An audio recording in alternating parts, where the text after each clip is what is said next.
Hello, Victoria. Welcome to the Feldenkrais Guild newsletter. I'm just going to do a short interview with Victoria Worsley, and then she's going to do a short mini Feldenkrais lesson for us. Hi, Victoria. So Victoria's a Feldenkrais practitioner in North London. She works with children and adults and actors, musicians and performers, and she was an actor for 20 years. She wrote the book Feldenkrais for Actors, and we'll put a link to that at the bottom of the page. Okay. Great, thanks.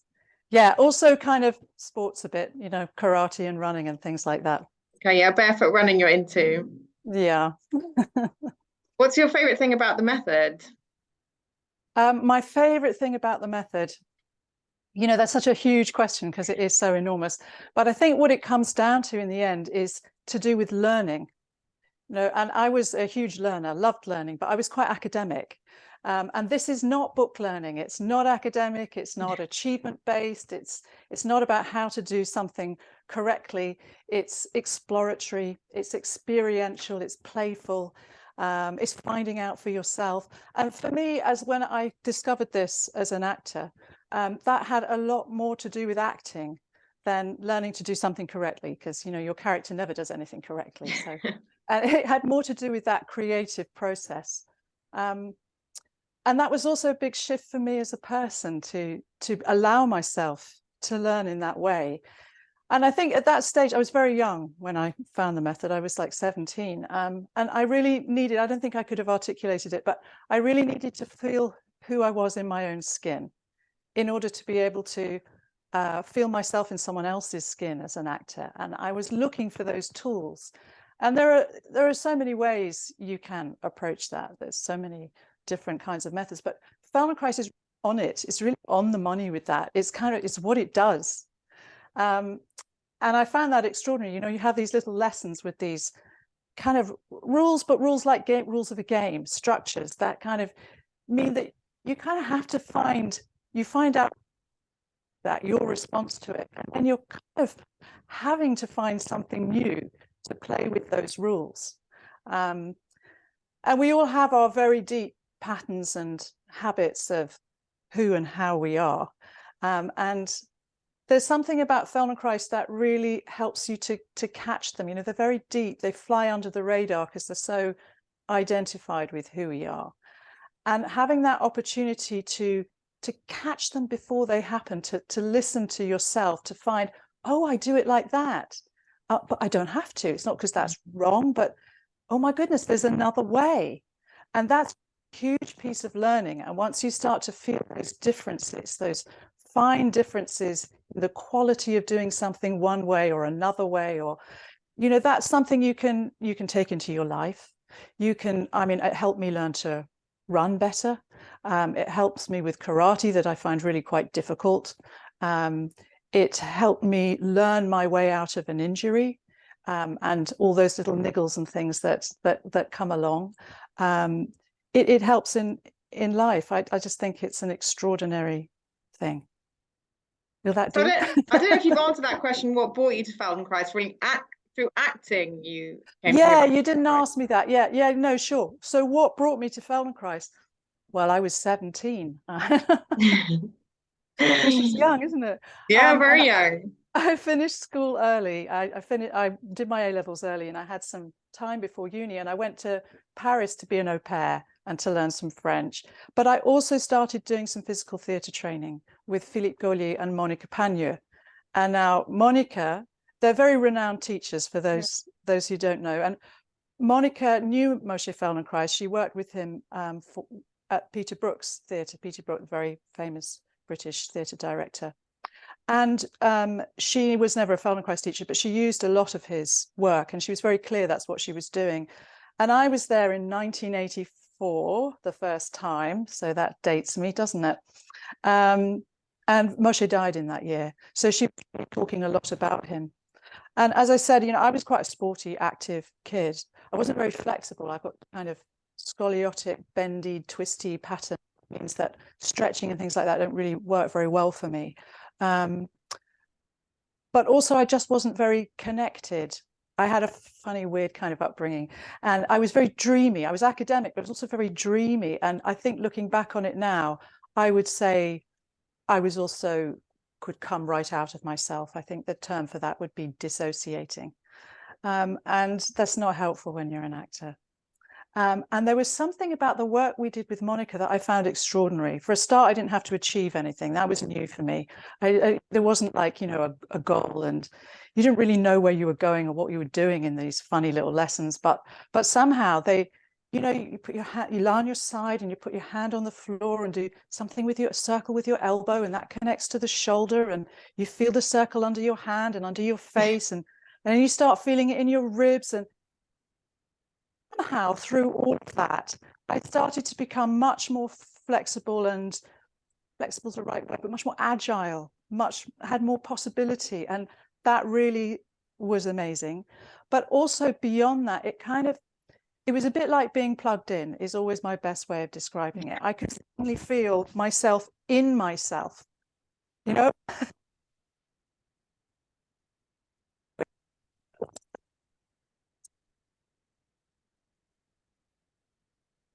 Okay.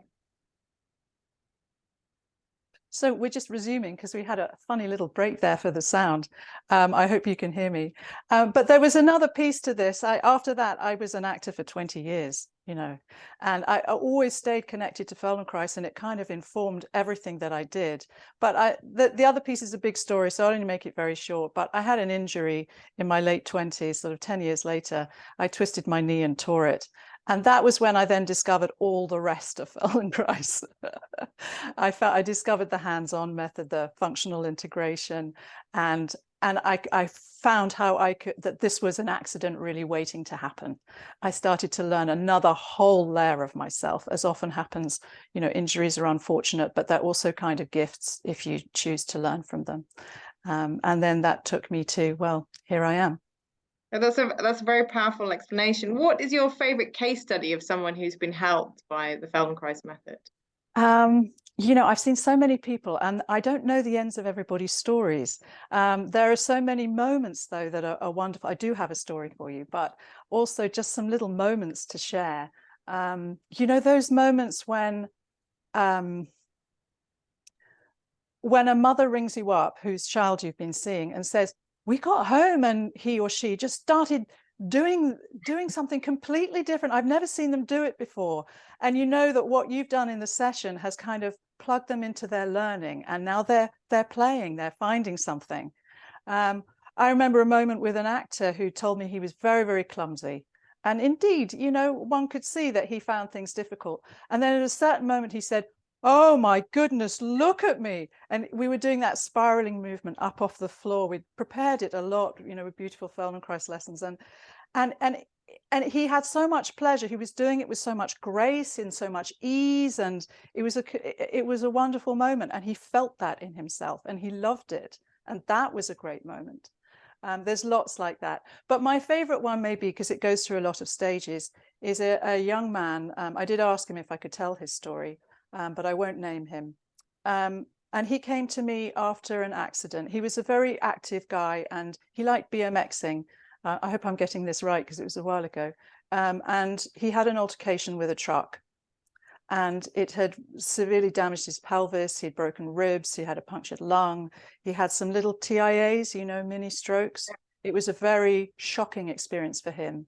And he went through quite a lot of medical treatment, obviously, and that was all very good, but he just couldn't function properly even after that. He couldn't get his life together. Things were kind of falling to bits for him, and he was kind of upset in ways that he didn't recognize himself.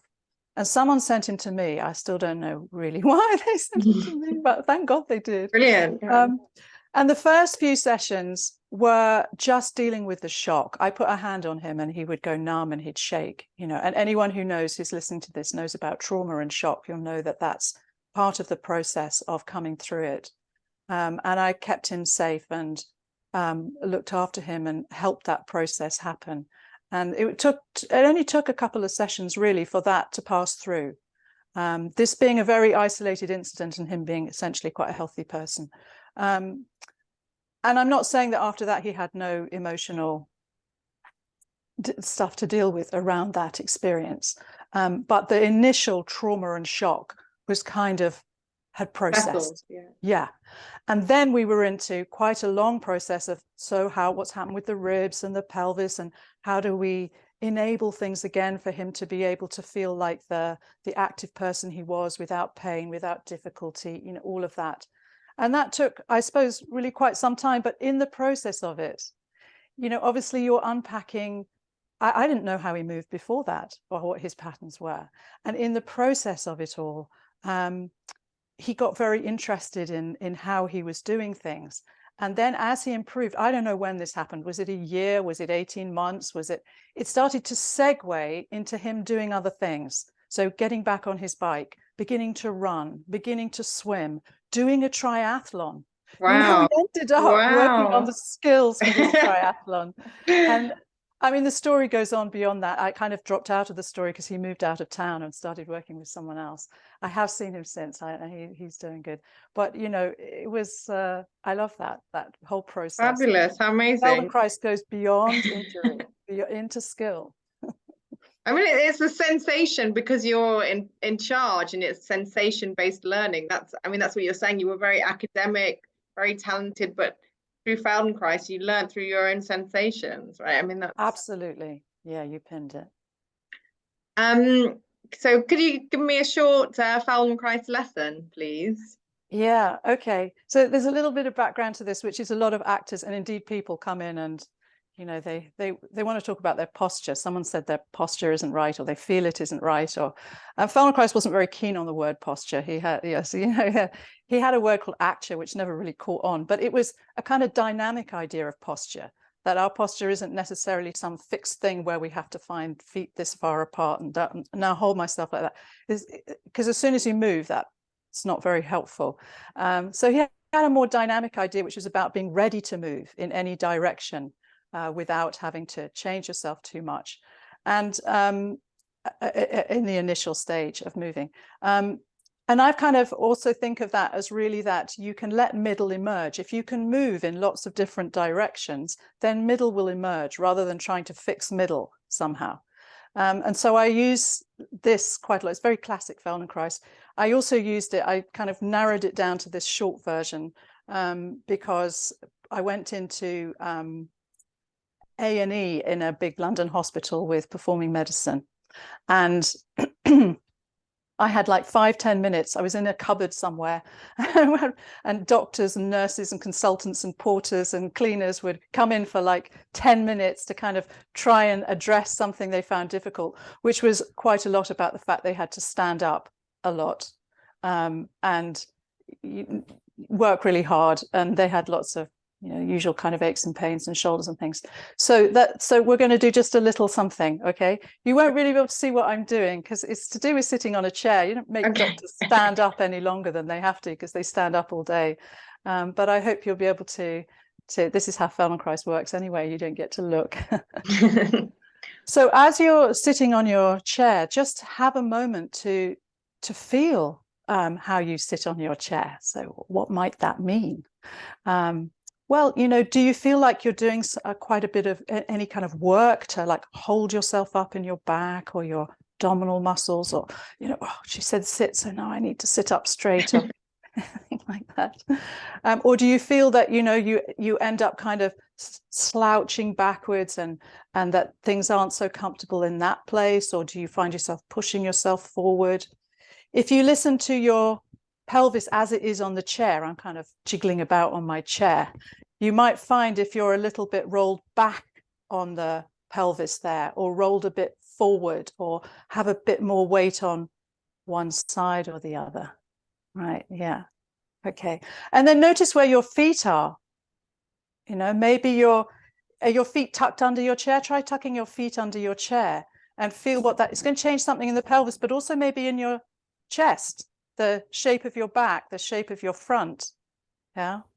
Or stick your legs right out in front of you and see, does that change where your weight is and the shape of your front, the shape of your back? And then come back to find some comfortable place where maybe the feet are kind of there to do a bit of supporting. Find a comfortable place. Okay. And now your hands, put them on your knees. Okay, one hand on each knee. With your legs, presumably your legs are not quite touching, right? So your hands are on your knees. And now your arms are more or less straight like this, right? You don't have to lock them out and make them stiff, but you're going to keep them. That's the constraint, the rule of the game, if you like, is that you have to keep the arms long. You can't bend them. And then see if from where you are, you could roll backwards on your pelvis. And you can say, I can see Alex, you see, she's Feldenkrais teacher. She knows what she's doing. But you may find, oh, I get stuck at a certain point. I can't, unless my hands slide on my legs and my head can move, I'm stuck. So that's the point. That's the rule. So if you can't slide your hands, what has to bend in your back? What places can you feel sinking in the chest or changing in the shape of your back or your belly? What's possible there? And then when you come back again, what's that like? What changes in your chest, between the shoulder blades, in your belly, in your lower back? And you can take as much time as you like with this kind of thing, feeling which places are happy to join in and which places are, oh, that place really doesn't know how to lengthen. And notice if you start to really work in your abdominals to do this, can you let go of that? Can you just think of rolling back? And then come back again. Was your head part of that picture? I could see with Alex it was, but it wouldn't necessarily be. One thing you can do is keep your hands on your knee and then leave your head where it is, but put finger on your chin and this part of your thumb on your chest, right there. And now roll back and see if you look down at the same time, you'll feel your chest has to do something to be able to look down because your hand's stopping your neck from just bending. You feel where your chest has to participate. And then come back again. You've still got one hand on your knee, right? It's not sliding. And then a few times like that, you feel, oh, there are some ribs under those collarbones. Oh, could they bend?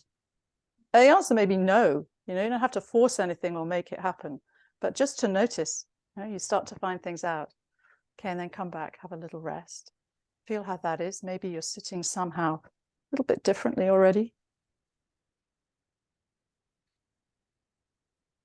And now bring your hands on your knees again.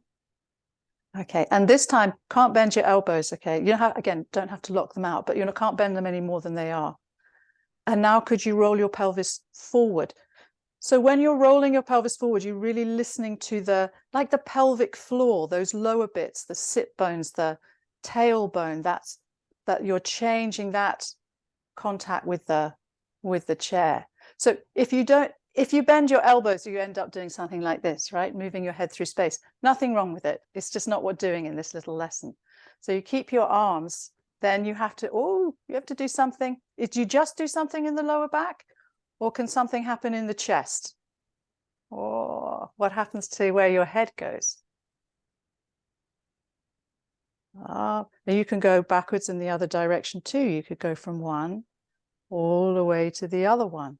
Now you feel that's enormous difference between being in, well, I say enormous because I'm a Feldenkrais teacher. It might feel very small, but that difference, you see, I'm trying to eliminate the word big, the difference between one place and the other place in so many parts of you, chest, belly, pelvis, head, in between the shoulder blades.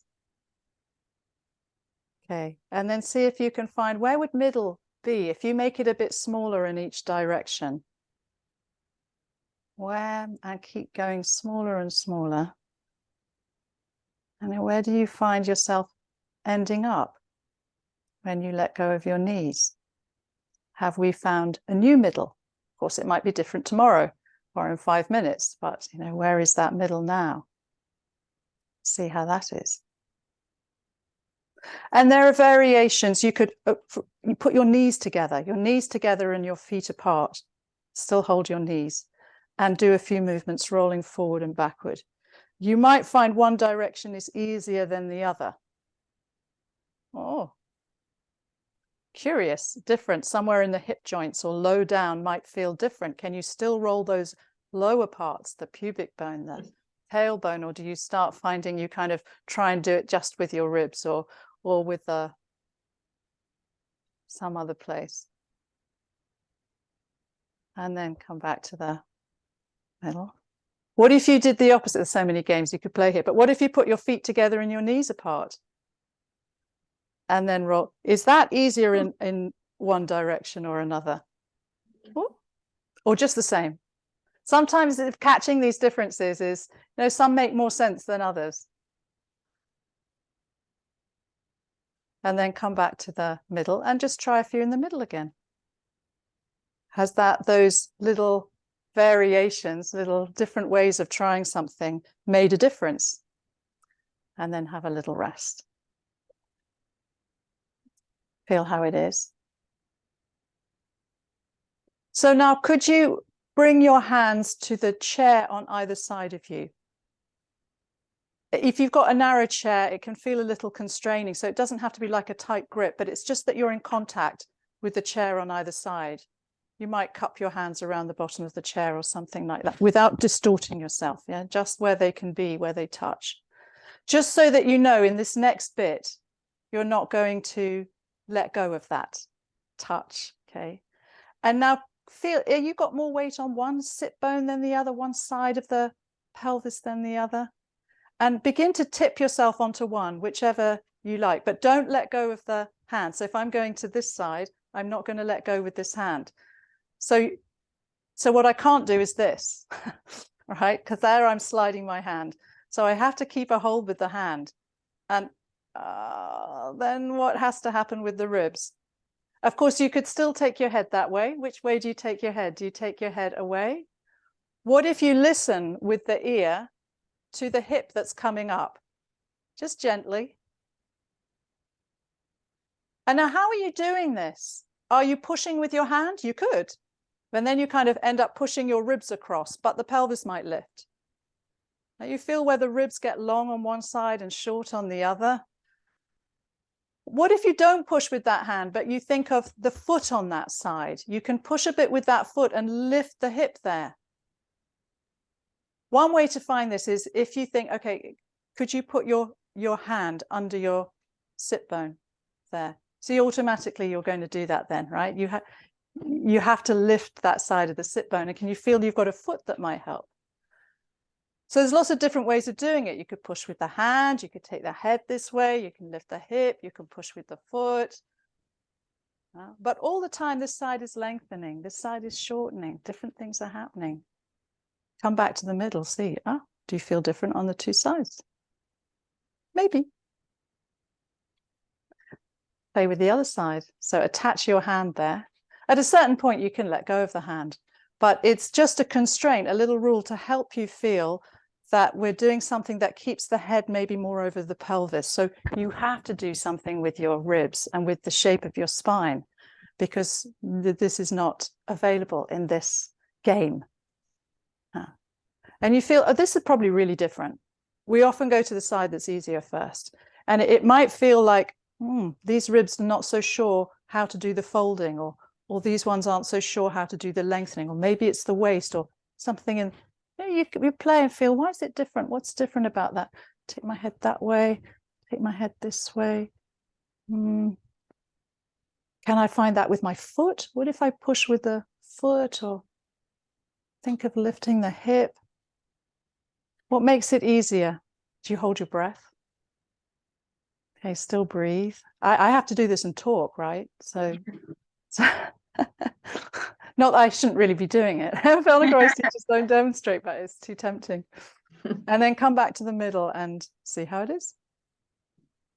So that might be enough for you, or you might quite like to see if you can put them all together. Now, at this point, you just have to trust that you're going to find this movement without the constraint of how your arms are. But you can see you go slowly and back, all the way around. But you're listening to, if you listen to the pelvis on the chair, so that you're really rolling around towards the sit bone and then towards this hip joint and then towards the pubic bone there. These are just directions. It's not like onto them.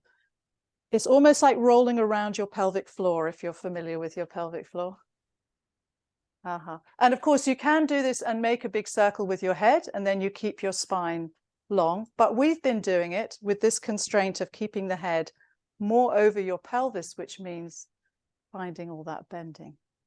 And this may be one step too far, yeah, if you're new to this, but it's something to progress to. And then if I were you, I would stand up and feel what that's like. We probably should have started standing. If I stand up, I'm going to go out of shot, so I'm not going to. Maybe the same for Alex.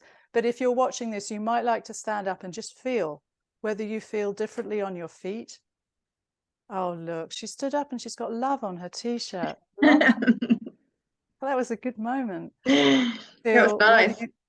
Yeah. Lovely lesson. Thank you so much. It's just a little mini thing, but it's a refresher if you like. Fabulous. Thank you so much, Victoria. It's a pleasure. Thank you for asking me. Thank you. And look at her book at the on the link below. Thank you. Oh, yes. Okay, great. Thank you. Bye-bye.